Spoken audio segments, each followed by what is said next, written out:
খুনি হাসিনা সে বলছে যে সে চট করে ঢুকে পড়তে পারে। আওয়ামী লীগের সন্ত্রাসীদের প্রতি এটা একটা উস্কানিমূলক বার্তা। বাংলাদেশের স্বৈরশাসক থাকার ফলে আমরা মন খুলে কথা বলতে পারি নাই, বাংলাদেশে কি ঘটছে সেটা জনগণকে জানাতে পারে নাই। আজকে এখন স্বৈরাচার পতনের পর আজকে এখানে শহীদদের পরিবাররা আসবে, তারা বাংলাদেশের জনগণকে জানাবে যে স্বৈরাচারী খুনি ফ্যাসিস্ট হাসিনা কিভাবে 17 বছর বাংলাদেশের জনগণের বুকের উপর স্টিম রোলার চালিয়েছে, অত্যাচার, নির্যাতন, গুম, খুন, মিথ্যা মামলা দিয়ে বাংলাদেশকে একটা ভয়াবহ পরিস্থিতির মধ্যে তৈরি করে রেখেছিল। এবং সেই ঘটনাগুলা জনগণকে জানানোর জন্য আজকে আমাদের এই স্মরণসভা।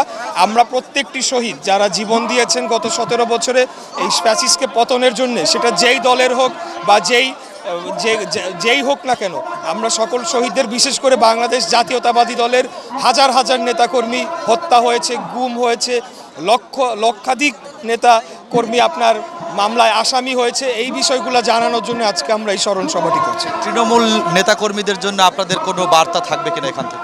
আমাদের নেতাকর্মীদের জন্য খুব স্পষ্ট বার্তা থাকবে যে স্বৈরাচারী হাসিনা পালিয়ে গেলেও তার প্রেতাত্মারা কিন্তু বাংলাদেশে এখনও চলমান রয়েছে। এবং আপনারা দেখেছেন একটি অডিও বার্তা ফাঁস হয়েছে, সেখানে খুনি হাসিনা সে বলছে যে সে চট করে ঢুকে পড়তে পারে।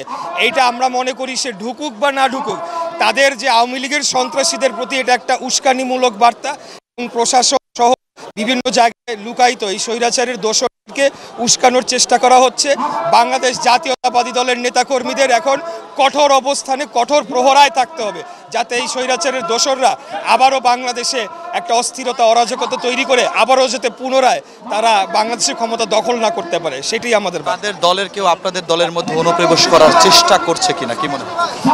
তাদের দলের কেউ যদি চেষ্টা করে থাকে সেই আমাদের দলে ঢোকার জন্যে, সেই ব্যাপারে আমাদের কেন্দ্রীয় স্পষ্ট নির্দেশনা রয়েছে, যেটা 6 তারিখের পরেই আমার যতদূর মনে পড়ে এই নির্দেশনাটা স্পষ্টভাবে দেওয়া হয়েছিল যে আমরা কোনো নতুন নেতাকর্মীদেরকে দলে নিচ্ছি না এবং নিব না। অতএব কেউ যদি এই চেষ্টা করে থাকে বা এই কাজে যদি আমাদের দলের কেউ সহায়তা করতে চায়, তাদের প্রতি কঠোর বার্তা রইল যে কঠোর সাংগঠনিক ব্যবস্থা কিন্তু নেওয়া হবে তাদের বিরুদ্ধে।